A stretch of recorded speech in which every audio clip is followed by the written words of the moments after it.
Good evening, ladies and gentlemen, gods and goddesses, kings and queens, brothers and sisters.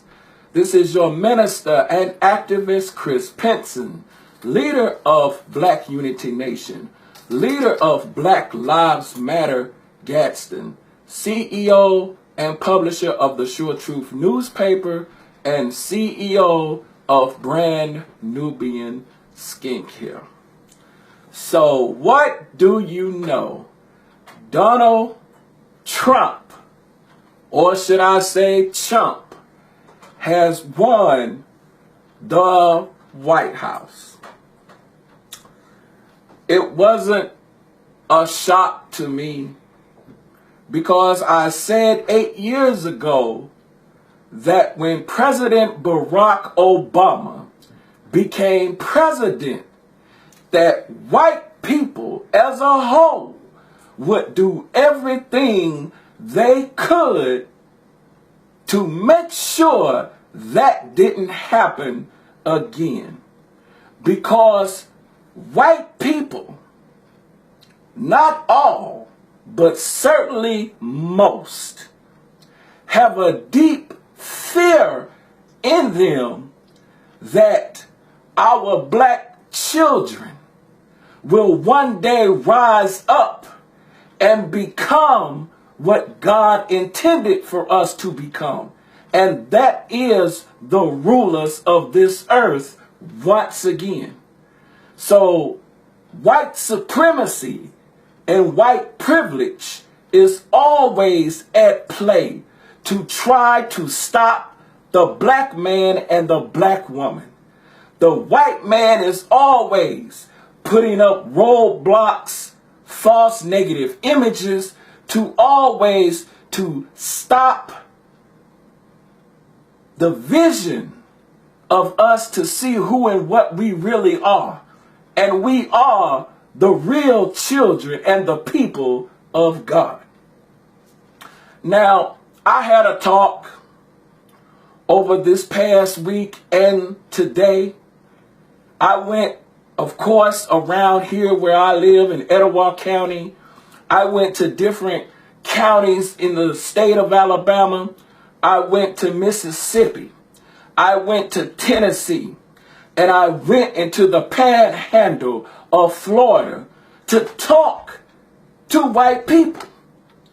Because I want to know, what is it that you are afraid of that will not let you vote for a black man?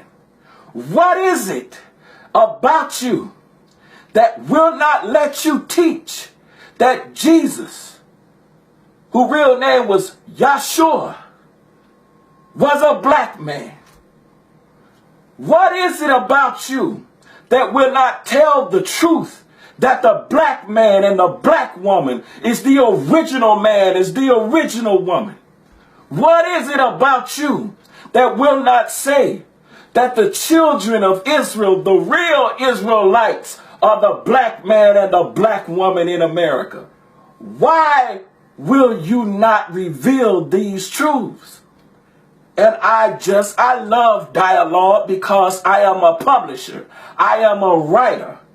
You understand what I'm saying? And this is what I do for a living. And this is what I do because I love to teach. I love to have dialogues with different type of people. I love to sit down with white people and to teach them who and what we are to those that don't know. But you would be surprised to know that most white people know who and what we are. That's why they try like hell to stop us at every turn. That's why they shoot us down like animals when you ain't did a damn thing wrong. They are afraid of us. And it's like an old Public Enemy album say, they are afraid and have fear of a black plant. And talking about this talk of minority, we outnumber white people 11 to 1 on this planet Earth. So I don't know where people get this minority from. That's something we are not. We are damn sure not a minority. Now let me get to some of these questions that I asked some of my white brethren to just express themselves. I wanted to record it, had my camera people, but nobody had the courage to appear on film saying what they were saying. So, here's one of the first questions I asked. Can you name a black man you would vote for president? 99% said no. One person said Clarence Thomas. And of course, Clarence Thomas, he is a Chief Justice on the Supreme Court who never, ever vote Democrat at all. His decisions always favor the Republican Party. But he is a Republican, isn't he? The next question I asked, did you vote for Obama in 2008 or 2012? 100% of them said no. Even had one person saying, hell no. The next question I asked, how did you feel when President Barack Obama became president? Not once, but twice. 85% said they were scared. Let's see, another 10% said it was given to him. And another, of course, 5% say he really isn't American. Next question I asked was, would you ever vote for Hillary Clinton and why? 100% said no. I asked why. A lot of them said it would mean a third term for President Obama. Well, of course, they didn't call him president. They just said Obama. And a few people gave the reasons that the Clintons are crooked, as they say, crooked Hillary, so they could never vote for Hillary. See, brothers and sisters, what went on was called a white lash. That means white people came together. Now, I was told this by quite a few people that didn't want to appear on film. They said, could you please not record what I'm about to tell you? They said, we meet in our white churches. We have private meetings at our white Masonic lodges.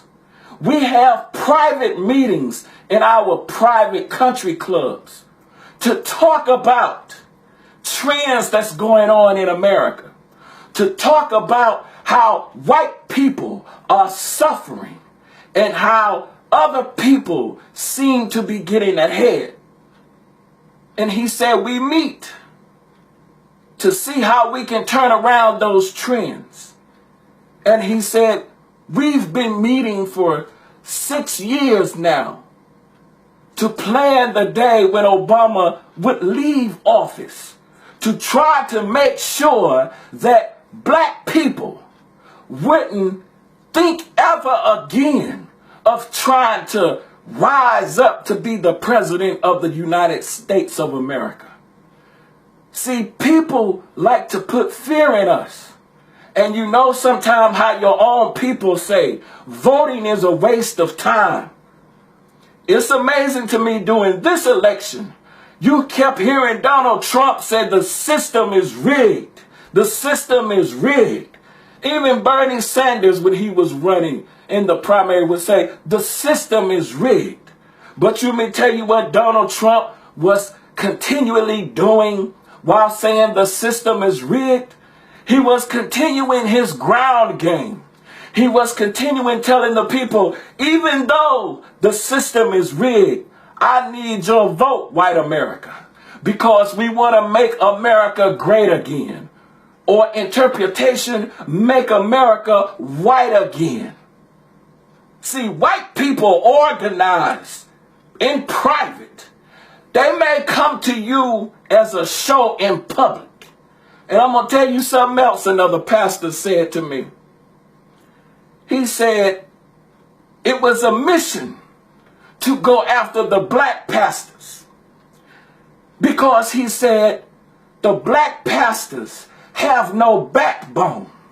So he said in the Trump campaign, when they wanted the black vote, they say you have to go in the black community. You can't talk to the street person.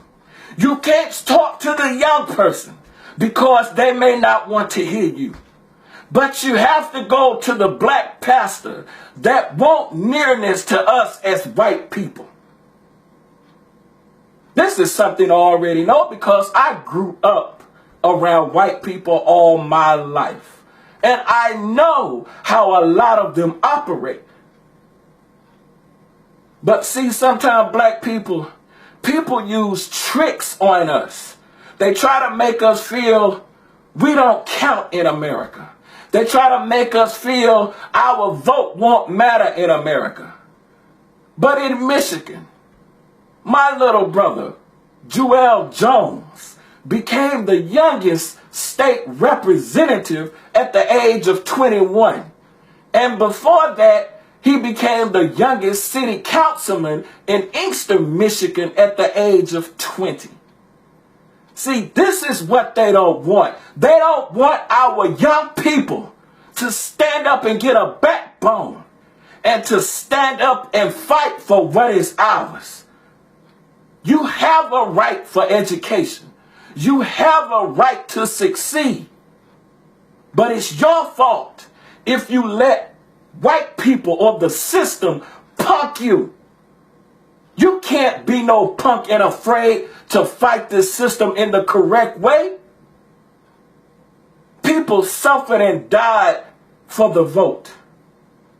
And you have the right now. So use intelligently your right to who you shall vote for, because we need to raise our young black youth up and let them be the next state representatives. Let them be the next state senators, the next councilman, the next mayors, the next governor, the next president of the United States of America. Don't let people punk you in thinking your vote don't matter or you don't matter. That's why we say Black Lives Matter. So we can continue to drum into your head, as Reverend Jesse Jackson would say, you are somebody. And the somebody you are the chosen people of God. And we have to stand up and act like we are the chosen people of God. God's people do not punk out. And we cannot punk out in this day and in this hour. We have to stand up, black people. Yes, Donald Trump is president-elect. But guess what? He have another election coming up in 4 years. So we have to strategize and get our shit together and organize on local levels. We have to go into our communities and stop the violence. We have to go into the community and raise our people up. We have to go into the community and squash all beefs, because it don't make no sense we killing each other. Because white people are sitting back laughing at our own self-destruction. They want you to think you're a minority. But if you ever get a passport, go travel the planet Earth and you will see there's black people everywhere. And we outnumber white people 11-1. The only thing is missing is our unity and knowledge of self. So we have to wake up, black people. Trump may be president, but it's damn sure not over. He only has 4 years, and we can vote his ass back out of office if he do not do the correct thing. A person can be all talk, and that's what Donald Trump is most of the time, a bag of hot air. But I'm not afraid of Donald Trump. Do you understand? I fight like hell every day for our young people, and I will give my life for our young people. So, contrary to popular opinion, Donald Trump may be president-elect, but Donald Trump is not in charge, because I have a God that lives inside of me. I have a Christ that lives inside of me, and that is what's in charge. And we need to mobilize as a people and stop being afraid of success. Stop being a punk. Stop being a backbiter. Stop being envious. Stop being jealous. And let's pool our resources and come together, and let's support each other. Let's love each other a little more. Because Donald Trump is being used by God to bring the black man and the black woman together so we can get our stuff together. Do you understand? Sometimes God sends a calamity our way sometimes to make us think about him a little more. And that's how I view Donald Trump. He's just a calamity that will soon pass. But we have to get our house in order, black people. We have to come together and get more involved in our communities and help clean it up and stand up like men and women. So it's not over, brothers and sisters. Don't be fearful, because Donald Trump is no more than a piece of lint on this table. Do you understand? Trust in God, trust in Christ, and trust in yourself. Do you understand? So it doesn't matter what people may say.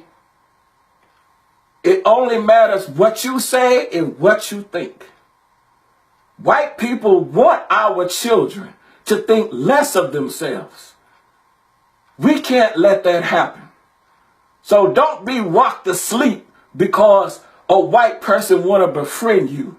You better ask why that is. Because as tons of white people told me, their job is to get next to black people, particularly the black pastor, so they will not talk about black issues. Do you understand what I'm saying?